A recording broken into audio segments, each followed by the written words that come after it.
السلام علیکم ورحمۃ اللہ وبرکاتہ۔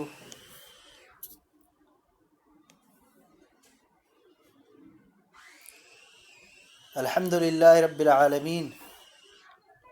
والصلاة والسلام علی رسولہ محمد وآلہ واصحابہ اجمعین۔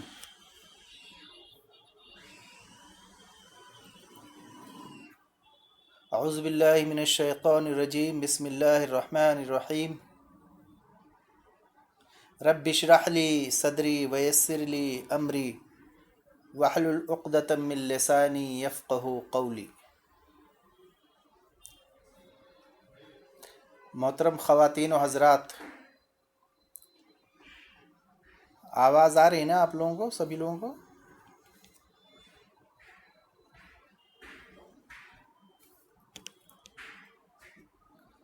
السلام علیکم، آواز آ رہی سبھی لوگوں کو؟ جی، تو آج ہم بیان کریں گے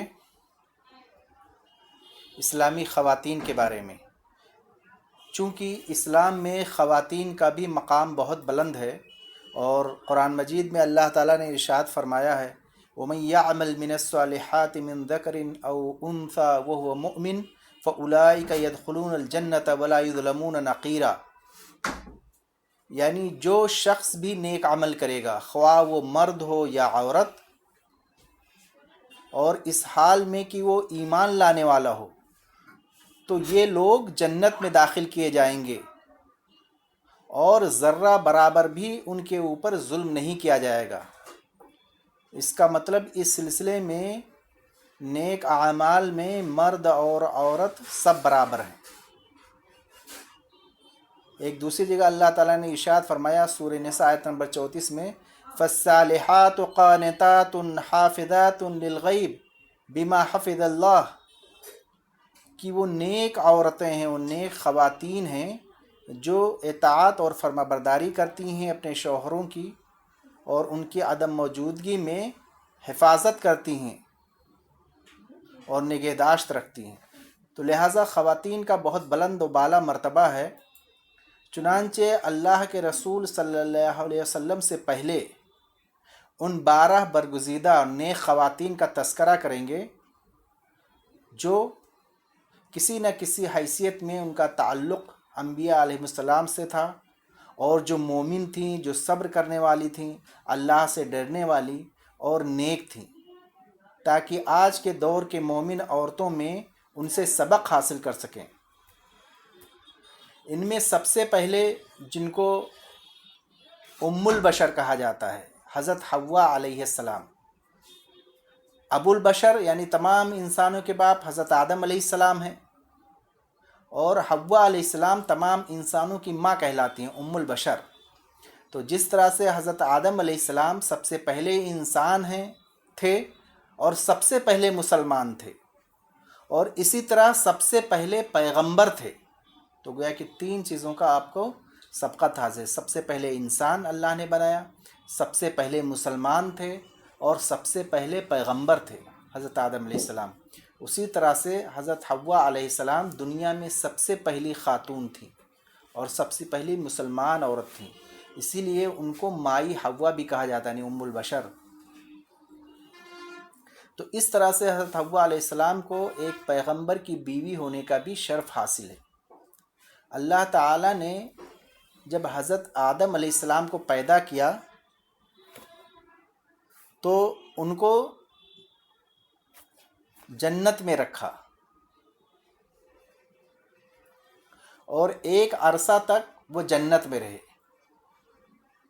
حضرت آدم علیہ السلام کو پیدا کرنے کے بعد اللہ تعالیٰ نے ان کو جنت میں رکھا، گویا کہ نیچرل پلیس یعنی فطری جگہ انسان کی کیا ہے؟ جنت ہے۔ پھر اللہ تعالیٰ نے اپنے مشیت کے تحت ان کا ساتھ دینے کے لیے حضرت حوا علیہ السلام کو پیدا کیا، اور قرآن مجید میں اس کی طرف اشارہ ہے سورہ نساء آیت نمبر 1 میں یا ایھا الناس اتقوا ربکم الذی خلقکم من نفس واحدہ وخلق منها زوجها وبث منهما رجالا كثيرا ونساء واتقوا اللہ الذی تساءلون به والارحام ان اللہ کان علیکم رقیبا۔ اے لوگو تم اپنے رب سے ڈرو جس نے تمہیں ایک جان سے پیدا کیا، اسی سے اس کی بیوی کو پیدا کیا، یعنی حوا علیہ السلام کو، اور پھر ان دونوں سے بہت سارے مرد اور عورت دنیا میں پھیلا دیے۔ تو تم کو ایک جان سے پیدا کیا، اس کی تفسیر یہ ہے کہ پورے نوع انسانی کی تخلیق ایک فرد سے ہوئی، یعنی حضرت آدم علیہ السلام، اور پھر اسی جان سے ان کا جوڑا بنایا، اور جس کی تفصیل جو ہے قرآن مجید میں نہیں بیان کی، لیکن مفسرین نے اس کی تشریح بیان کی ہے، اور جو حدیث میں بھی ہے کہ حضرت حوا علیہ السلام کو اللہ تعالیٰ نے حضرت آدم علیہ السلام کی پسلی سے پیدا کیا۔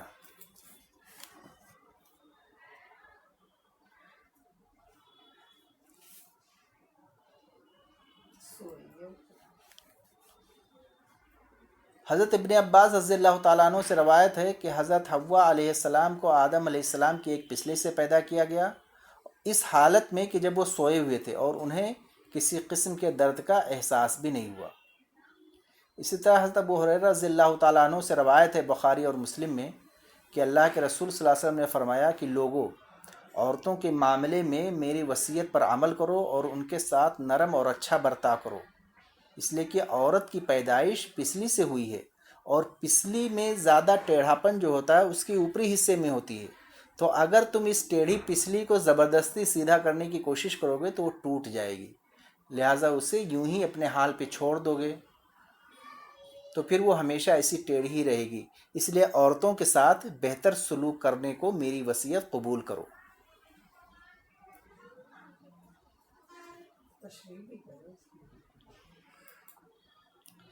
تو اس طرح سے عورتوں کے ساتھ بہترین سلوک کرنے کی اللہ کے رسول صلی اللہ علیہ وسلم نے وصیت کی، اور اس سے یہ معلوم ہوا کہ حضرت حوا علیہ السلام کو آدم علیہ السلام کی پسلی سے پیدا کیا۔ تو دونوں میاں بیوی ایک مدت تک جنت کی نعمتوں سے فائدہ اٹھاتے رہے، اور اس عرصے میں ایک درخت تھا، اللہ تعالیٰ نے کہا دیکھو اس درخت کے پاس مت جانا۔ حضرت آدم علیہ السلام کو بتا دیا کہ یہ شیطان جو ہے یہ تمہارا اور تمہاری بیوی کا دشمن ہے، ایسا نہ ہو کہ وہ تمہیں جنت سے نکلوا دے اور تم مصیبت میں پڑ جاؤ۔ یہاں تو تمہیں یہ آسائشیں حاصل ہیں کہ نہ بھوکے رہو گے، نہ ننگے رہو گے، نہ پیاس اور نہ بھوک تم کو لگے گی۔ اور اسی کا تذکرہ سورہ بقرہ میں آیت نمبر 35 میں اللہ تعالیٰ نے ارشاد فرمایا وَقُلْنَا يَا آدَمُ اسْكُنْ أَنْتَ وَزَوْجُكَ الْجَنَّةَ وَكُلَا مِنْهَا رَغَدًا حَيْثُ شِئْتُمَا وَلَا تَقْرَبَا هَٰذِهِ الشَّجَرَةَ فَتَكُونَا مِنَ الظَّالِمِينَ، اور ہم نے کہہ دیا کہ اے آدم تم اور تمہاری بیوی جنت میں رہو اور جہاں کہیں سے چاہو فراغت کے ساتھ کشادگی کے ساتھ کھاؤ پیو، لیکن اس درخت کے قریب بھی نہ جانا ورنہ تم ظالم ہو جاؤ گے۔ اور سورہ طٰہٰ 117 آیت نمبر میں اللہ نے کہا فَقُلْنَا يَا آدَمْ إِنَّ هَٰذَا عَدُوٌّ لَكَ وَلِزَوْجِكَ فَلَا يُخْرِجَنَّكُمَا مِنَ الْجَنَّةِ فَتَشْقَىٰ، ہم نے کہا اے آدم یہ شیطان جو یہ تمہارا اور تمہاری بیوی کا دشمن ہے، تو کہیں ایسا نہ ہو کہ وہ تم دونوں کو جنت سے نکلوا دے تو تم مصیبت میں پڑ جاؤ گے، جبکہ یہاں جو ہے یعنی جنت میں یہ تجھے یہ آرام کی جگہ ہے، یہاں پر نہ تم کو بھوک لگے گی اور نہ تم ننگے رہو گے، اور نہ تو یہاں کوئی پیاسا ہوگا اور نہ دھوپ سے تکلیف اٹھاتا ہے۔ وَإِنَّكَ لَا تَضْمَأُ فِيهَا وَلَا تَضْحَىٰ، پھر اس کے بعد کیا ہوا فَوَسْوَسَ إِلَيْهِ الشَّيْطَانُ، تو آخر کار شیطان نے ان دونوں کو وسوسہ دلایا، اس لیے کہ تقدیر کا لکھا کوئی ٹال نہیں سکتا۔ تو اس طرح سے تقدیر جو ہے اس ممنوع درخت کے پاس میاں بیوی کو شیطان لے گیا۔ تو شیطان نے وسوسہ ڈالا اور کہنے لگا کیا میں تجھے دائمی یعنی ہمیشہ کی زندگی کا درخت اور بادشاہت نہ بتلاؤں جو کبھی پرانی نہ ہو؟ فَأَكَلَ مِنْهَا فَبَدَتْ لَهُمَا، تو پھر کیا ہوا کہ شیطان ان کو بہکاتا رہا، آخر کار ان لوگوں نے اس درخت سے کچھ کھا لیا، تو جب کھا لیا فَبَدَتْ لَهُمَا سَوْآتُهُمَا، تو ان کے سطر کھل گئے یعنی ان کی شرمگاہیں کھل گئیں، اور پھر جنت کے پتے سے اپنے اوپر ڈھانکنے لگے۔ وَاتَّفَقَا يَخْصِفَانِ عَلَيْهِمَا مِنْ وَرَقِ الْجَنَّةِ وعصى آدم ربه فغوى، لیکن آدم علیہ السلام نے اپنے رب کی نافرمانی کی تو وہ بہک گئے، یعنی درخت کا پھل کھا کر نافرمانی کی، جس کا نتیجہ یہ ہوا کہ مطلوب یعنی راہ راست سے بھٹک گئے۔ اور ثم اجتباہ ربہ فتاب علیہ وہدی، لیکن پھر اللہ تعالی نے ان کو نوازا، انہوں نے توبہ کیا، انہیں کہا ربنا ظلمنا انفسنا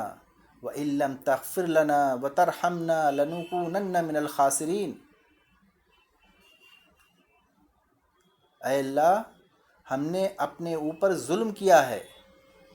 ہم نے اپنے اوپر ظلم کیا ہے، اگر تم نے ہماری مغفرت نہ کی، ہمارے اوپر رحم نہ کیا تو یقیناً ہم تباہ ہو جائیں گے۔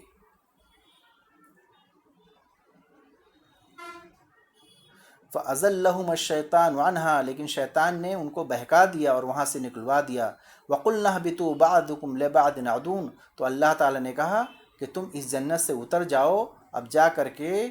زمین میں وَلَكُمْ فِي الْأَرْضِ مُسْتَقَرٌّ وَمَتَاعٌ إِلَىٰ حِينٍ، اب زمین میں ایک مقرر مدت تک تمہارے لیے وہاں ٹھہرنا ہے اور وہاں سے فائدہ اٹھانا ہے۔ وَبَعْضُكُمْ لِبَعْضٍ عَدُوٌّ، اور زمین میں تم ایک دوسرے کے دشمن رہو گے۔ دوسری جگہ اللہ تعالیٰ نے ارشاد فرمایا سورہ اعراف اور آیت نمبر 22 میں فَدَلَّاهُمَا بِغُرُورٍ، تو شیطان نے ان کو فریب کے نیچے لے آیا، یعنی دونوں کو بہکایا، اور دونوں نے درخت کو چکھا۔ فَبَدَتْ لَهُمَا سَوْآتُهُمَا وَطَفِقَا يَخْصِفَانِ عَلَيْهِمَا، اور جب کہ دونوں کی شرمگاہیں ایک دوسرے کے روبرو بے پردہ ہو گئیں اور دونوں نے اپنے اوپر جنت کے پتے جوڑ جوڑ کر رکھنے لگے، تو ان کے رب نے ان کو پکارا اور کہا کیا میں نے تم دونوں کو اس درخت سے منع نہ کیا تھا اور یہ نہ کہا تھا کہ شیطان تمہارا صریح دشمن ہے؟ یعنی اس تنبیہ کے باوجود بھی تم شیطان کے وسوسوں کے شکار ہو گئے۔ اس سے معلوم ہوا کہ شیطان کے جال بڑے حسین اور بڑے خوبصورت ہوتے ہیں، وہ اپنے جال میں پھنسانا چاہتا ہے، اور شیطان کے جال سے بچنے کے لیے بہت زیادہ کاوش کی ضرورت ہے، بہت زیادہ محنت کی ضرورت ہوتی ہے، اور ہر وقت چوکنا رہنے کی ضرورت ہے۔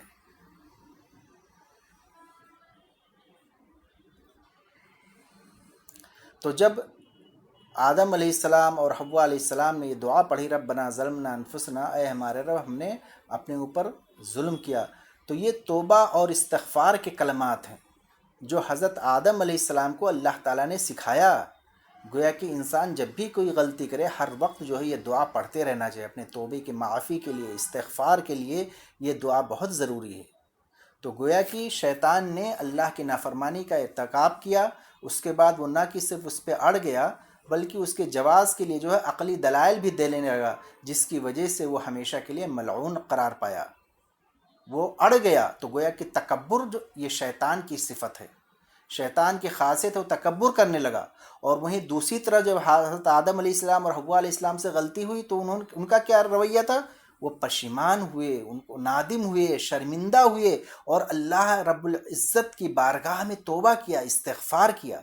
گویا کہ استغفار کرنا، ندامت، پشیمانی، اپنی غلطی پہ شرمندہ ہونا، یہ انسان کی خصوصیت ہے، اور اپنی غلطی پہ اڑے رہنا، تکبر کا نہیں ہم اسی پہ اڑے رہیں گے، یہ شیطان کی صفت ہے۔ تو اس لیے ہم کو انسانی خصوصیت، آدم علیہ السلام کی خصوصیت لانی چاہیے، نہ کہ شیطانی خصوصیت۔ اور جب اپنے گناہوں پہ شرمندہ ہوئے تو اللہ کی رحمت کے مستحق قرار پائے اور مغفرت کے مستحق قرار پائے، اور اس طرح سے دونوں راستوں کی نشاندہی ہو گئی، یعنی شیطان کا راستہ کیا ہے اور اللہ والوں کا راستہ کیا ہے۔ گناہ کر کے اس پہ اترانا، اصرار کرنا، اس کو صحیح ثابت کرنا، اس کے لیے دلائل دینا، یہ سب شیطانی راستہ ہے۔ اور گناہ کے بعد احساس ندامت سے مغلوب ہو کر اللہ رب العزت کی بارگاہ میں جھک جانا، توبہ کرنا، استغفار کرنا، یہ اللہ کے نیک بندوں کا راستہ ہے۔ پھر اللہ تعالیٰ نے کہا کہ تم جاؤ، نیچے جاؤ، یعنی زمین پہ اتر جاؤ، وہاں پہ تمہارا مستقل ٹھکانہ ہے۔ فیہا تحیون و فیہا تموتون و منہا تخرجون، تم کو وہیں پر زندگی بسر کرنی ہے، وہیں پہ مر جانا ہے، اور اسی میں سے پھر تم نکالے جاؤ گے، یعنی قیامت کے دن اسی قبر میں سے تم کو نکالے جاؤ گے۔ اور پھر اللہ تعالیٰ نے ارشاد فرمایا یا بنی آدم قد انزلنا علیکم لباسا، اے آدم علیہ السلام کی اولاد، ہم نے تمہارے لیے لباس پیدا کیا، لباس اتارا جو تمہاری شرمگاہوں کو چھپاتا ہے۔ یعنی لباس کا مقصد کیا ہے؟ شرمگاہ کو چھپانا، اور وریشن، اور یہ زینت بھی، یعنی موجب زینت بھی ہے، یعنی خوبصورتی بھی عطا کرتا ہے۔ گویا کہ لباس کا دو مقصد، اگر لباس پہن کر کے کسی کے شرمگاہ نہ چھپیں تو سمجھو وہ لباس کا مقصد نہیں ہے، اصل چیز ہے شرمگاہ کو چھپانا۔ اس میں دو چیزیں ہیں کہ یا تو اگر کپڑا ٹرانسپیرنٹ ہے، یعنی اندر کی چیزیں دکھ رہی ہیں، تو وہ لباس نہیں ہے، اور یا بہت ٹائٹ ہے کہ جس سے کہ سارے اعضاء دکھ رہے ہیں، تو وہ بھی لباس نہیں ہے۔ تو دو چیزوں کا بہت خیال رکھنا ضروری ہے کہ لباس اتنا موٹا ہو کہ اندر کی چیزیں دکھیں نہ، اور دوسرا ہے کہ لباس ڈھیلا ڈھالا ہو، جسم کے نشیب و فراز واضح نہ ہو، تو یہ لباس ہے، اور یہی خوبصورتی ہے۔ وَلِبَاسُ التَّقْوَى، اور یہی تقوی کا لباس ہے، یہی اللہ کو پسند ہے۔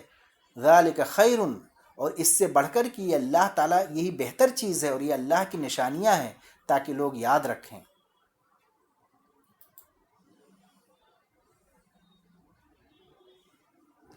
پھر حضرت آدم علیہ السلام نے فَتَلَقَّى آدَمُ مِن رَبِّهِ كَلِمَاتٍ، پھر آدم علیہ السلام نے اپنے رب سے چند باتیں سیکھیں۔ فتاب علیہ، تو اللہ تعالیٰ نے ان کی توبہ قبول کر لیا۔ انہ هو التواب الرحیم، بے شک اللہ تعالیٰ توبہ کو قبول کرنے والا ہے۔ اس طرح سے حضرت آدم علیہ السلام اور حضرت حوا علیہ السلام کو جو جنت سے اتر جانے کا حکم دیا ہے، وہ گویا کہ لغزش اور بھول کی سزا تو دی گئی، لیکن جب آدم علیہ السلام نے توبہ کر لی تو اللہ تعالیٰ نے ان کو معاف کر دیا۔ گویا کہ جب زمین پہ اتارا تو اللہ تعالیٰ نے ان کو پاک و صاف کر دیا، اور اس طرح سے اللہ تعالیٰ نے چند کلمات سکھائے۔ تو حضرت آدم علیہ السلام اور حوا علیہ السلام دونوں نے ایک ساتھ غلطی کیا، دونوں نے ایک ساتھ معافی مانگی، اور دونوں کو اللہ تعالیٰ نے معاف کر دیا، جیسا کہ ارشاد ہے سورہ آل عمران آیت نمبر 33 میں، ان اللہ اصطفى آدم و نوحا و آل ابراہیم و آل عمران علی العالمین، کہ اللہ تعالیٰ نے چن لیا آدم علیہ السلام کو، نوح علیہ السلام کو، ابراہیم کے اولاد کو اور عمران کے اولاد کو تمام جہان والوں پر۔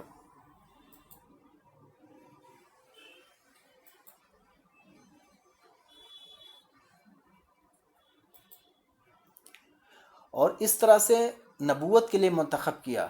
اللہ تعالیٰ نے حضرت آدم علیہ السلام کو جنت سے نکال کر زمین پر اتارا، لیکن کس جگہ پہ اتارا اس کا کوئی صراحت صحیح احادیث میں نہیں ہے۔ پھر ان دونوں ہستیوں کے ذریعے اللہ تعالیٰ نے ان کو لباس کا، پیٹ بھرنے کا، تن ڈھانپنے کا طریقہ سکھا دیا۔ اسی کا مطلب ہے کہ فَتَلَقَّى آدَمُ مِن رَبِّهِ کلمات، کہ آدم علیہ السلام نے اپنے رب سے چند باتیں سیکھنی، یعنی اللہ تعالیٰ نے ان کو سکھا دیا، اور پھر ان کو نام یاد کرا دیا بہت ساری چیزوں کا، جتنی چیزیں آنے والی تھیں ان کو نام یاد کرا دیا۔ اور ان دونوں ہستیوں کے ذریعے اللہ تعالیٰ نے نسل انسانی کی افزائش کا اہتمام کیا، یعنی اب گویا کہ ان سے انسانی نسل نکلی۔ چنانچہ حضرت حوا علیہ السلام کے بطن سے، ان کے پیٹ سے جڑوا بچے پیدا ہوتے، ایک لڑکا اور ایک لڑکی، ایک حمل سے، اور پھر دوسرے حمل سے ایک لڑکا اور ایک لڑکی پیدا ہوتے، پھر ان دونوں کے درمیان نکاح کیا جاتا، یعنی ایک حمل سے ایک جڑوا پیدا ہوتے لڑکا اور لڑکی، اور پھر دوسرے حمل سے جو پیدا ہوتے لڑکا اور لڑکی، پھر ان دونوں کے بیچ میں نکاح کیا جاتا، اور پھر اس طرح سے انسانی نسل کی جو ہے افزائش شروع ہوئی، وہاں سے انسان کی پیدائش شروع ہو گئی، اور پھر دنیا میں انسان آباد ہو گئے۔ تو دونوں میاں بیوی نے، یعنی حضرت آدم علیہ السلام نے اور حضرت حوا علیہ السلام نے اللہ کی عبادت کے لیے عبادت گاہ بھی بنائی، اور یہ ایک روایت میں ہے کہ یہ اس جگہ تعمیر کی گئی جہاں آج کل کعبہ شریف ہے۔ تو گویا کہ بیت اللہ سب سے پہلے حضرت آدم علیہ السلام اور حوا علیہ السلام نے تعمیر کیا۔ اب اپنی زندگی کی مقررہ میعاد پوری کرنے کے بعد حضرت آدم علیہ السلام اور حضرت حوا علیہ السلام نے سرزمین میں عرب میں وفات پائی۔ سب سے پہلے حضرت آدم علیہ السلام نے سفر آخرت اختیار کیا، اور اس کے 1 سال کے بعد حضرت حوا علیہ السلام نے بھی داعی اجل کو لبیک کہا۔ بلکہ کچھ لوگ کہتے ہیں کہ جدہ میں ایک پرانی قبر پائی گئی ہے جو حضرت حوا علیہ السلام کی ہے، لیکن اللہ تعالیٰ بہتر جانتا ہے کہ کہاں پر ان کی قبر ہے، اس کے بارے میں کوئی صراحت کے ساتھ نہیں کہہ سکتے۔ تو یہ ہوا حضرت حوا علیہ السلام کا